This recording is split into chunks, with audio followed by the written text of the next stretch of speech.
Assalamu alaikum and hello everyone. This is Halal Peso Talks, and today we are going to talk about how to invest halal in the local stock market. We will be covering as well Sharia-compliant stocks in the PSE. By the end of this episode, we'll talk about an exciting new halal product or service. But before we get into that, I'd like to welcome you. This is Halal Peso Talks, and I am your host, Darren. I have here just a visual of what Halal Peso Talks is all about. So it will be mainly about halal investing in the Philippines, particularly about stocks investing. I also look forward to making this channel a platform for halal industry news.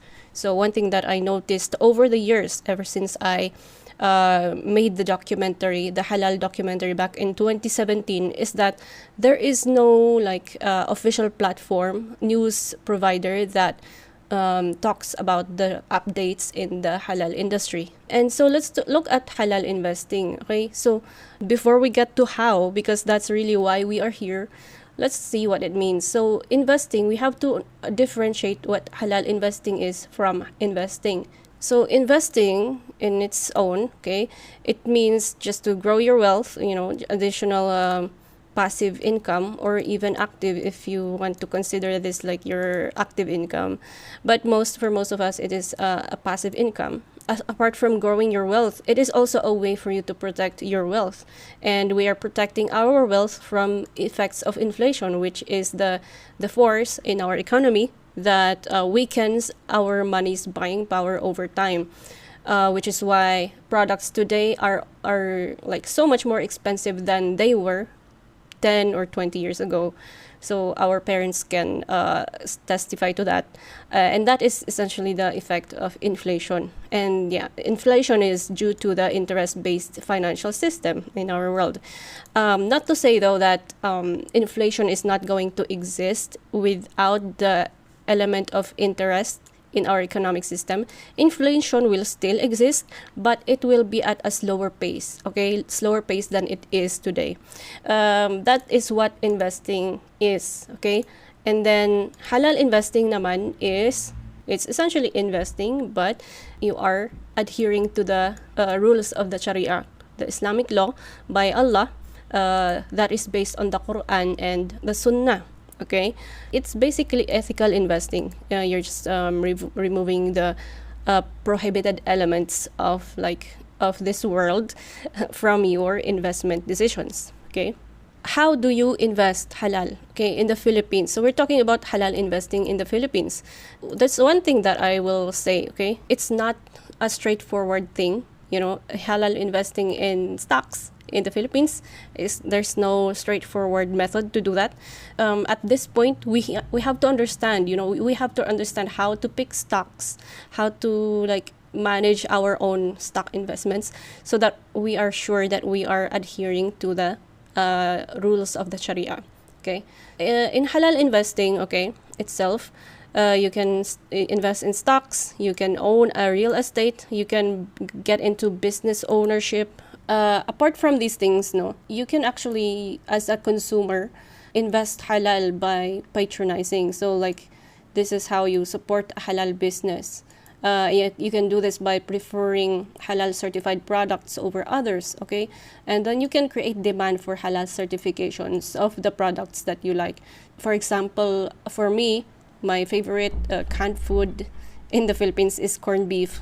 And so there is this brand that I always go to or buy from because they are certified halal. So they have the official halal logo in their corned beef. And that's why I always buy their product.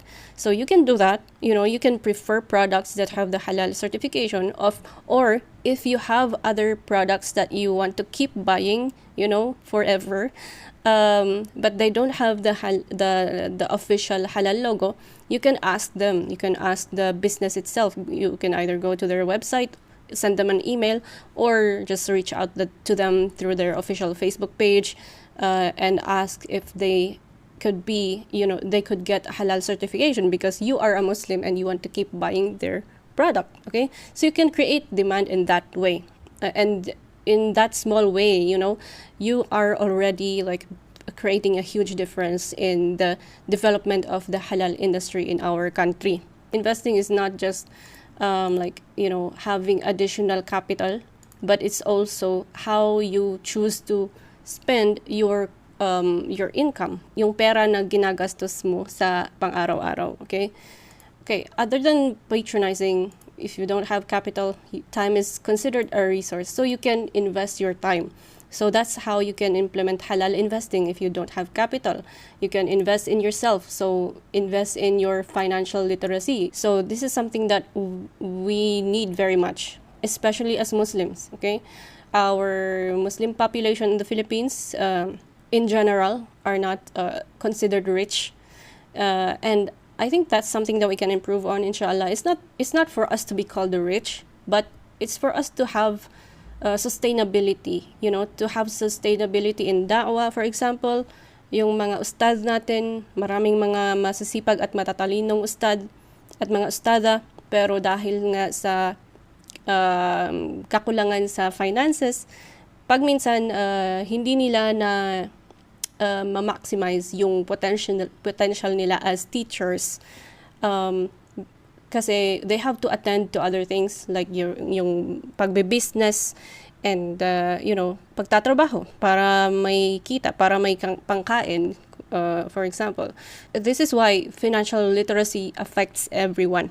You can take online courses. There are plenty of free courses. Meron ding mga Google courses. And then you can follow productivity content in order to develop your productivity skills, because these are very parang foundational skills, kasi you can apply them in any area of your life.